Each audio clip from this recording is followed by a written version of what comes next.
I'm here to talk about NIH. This is a very big organization, so what you're going to be seeing is very brief. And I've just mostly linked a lot directly to the website itself, which has a lot of great information about the institution. National Institution of Health has 27 different agencies and institutes under its umbrella.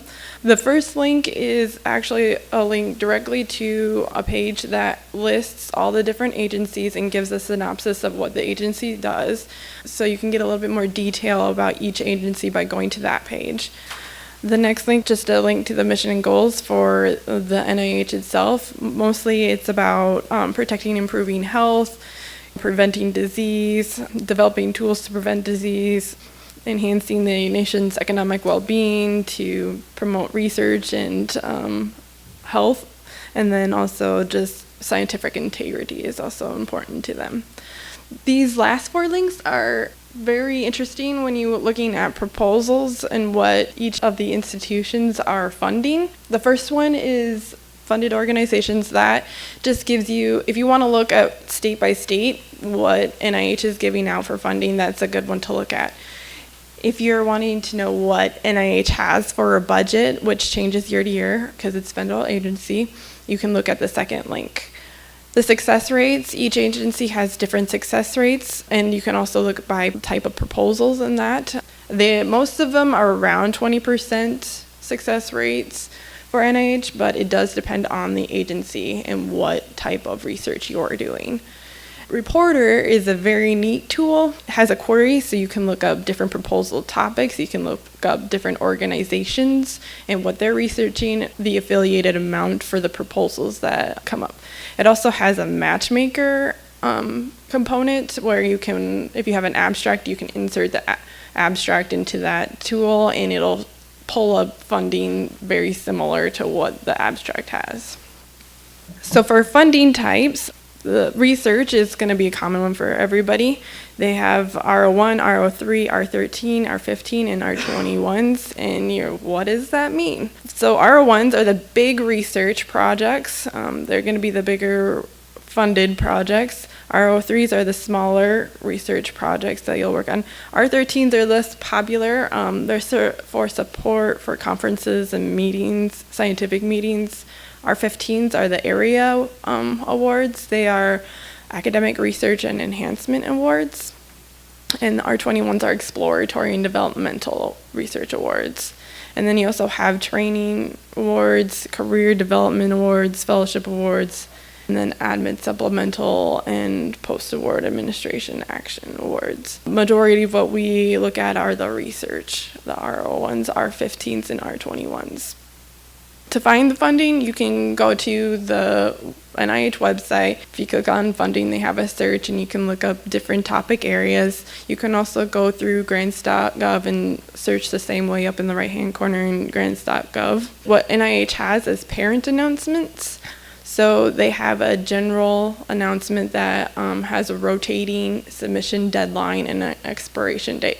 Most of these announcements span several years. But you will have to look at the expiration date and compare it with the standard submission date. So because sometimes you'll look at the submission date and think you're fine, but then you look at the expiration date and realize that it will expire before the next submission date comes up. You have to read the full announcement and the related notices. So when you look at a parent announcement, they'll list all the different agencies, but almost right underneath that, there will be a list of notifications. So if there are any changes to the parent announcement, that's where you will find it, is under the related notices. Again, you'll want to contact your program officer with any major questions, or if you want to know if your idea is viable. They were the best person to tell you that if the NIH is interested in that specific area. Before you approach them, please make sure that you are prepared and have a very short synopsis of what you will be doing, like what Ann said earlier. You can apply through NIH through Assist. That's their electronic platform. It's a very easy platform. It's very simple to use. You also can apply through Workspace for some of the proposals. It depends on the agency and what organization you're going through. I know SAMHSA applies through Workspace.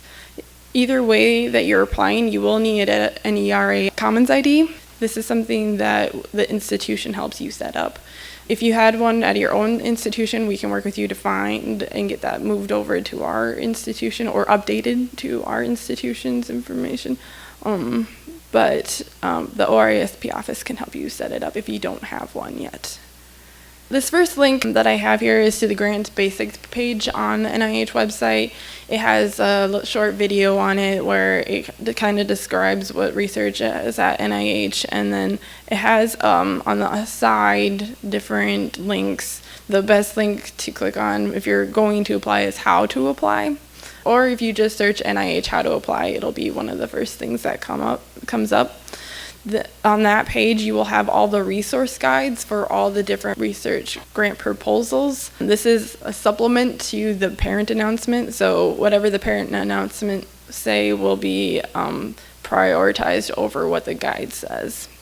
There is also a user guide for Assist, and I wanted to point out the human subject pages in that guide just because that is a bigger section. So if you have clinical trials, you'll want to take a look at that section because it's a little bit more involved than most of the other sections of the Assist platform.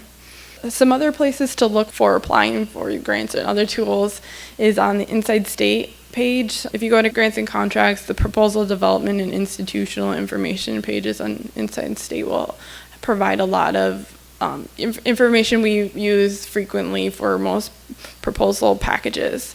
For my college, we have a box that we have most of our templates that we are working on getting those onto Inside State as well.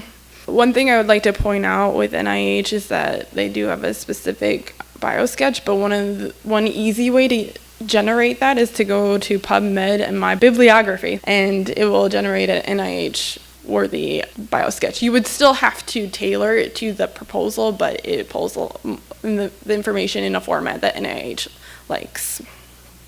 Some simple things to know when you're doing NIH, they have a different format than USDA and most other big agencies. Just use 1/2 inch margins, Arial 11 point on all of the documents. Don't use any headers or footers. This includes page numbers. They'll add that after the proposal is put together. Do include headings. A lot of time the parent announcements has specific headings that you need to include in the proposal when you're writing them. They have two different types of budgets. They have a modular budget and an R&R budget. The R&R budget is the detailed budget that most organizations ask for, but if you have a proposal that's under $250,000 in direct costs, this is including the consortium that NIH refers to, which most other places refer to as subawards.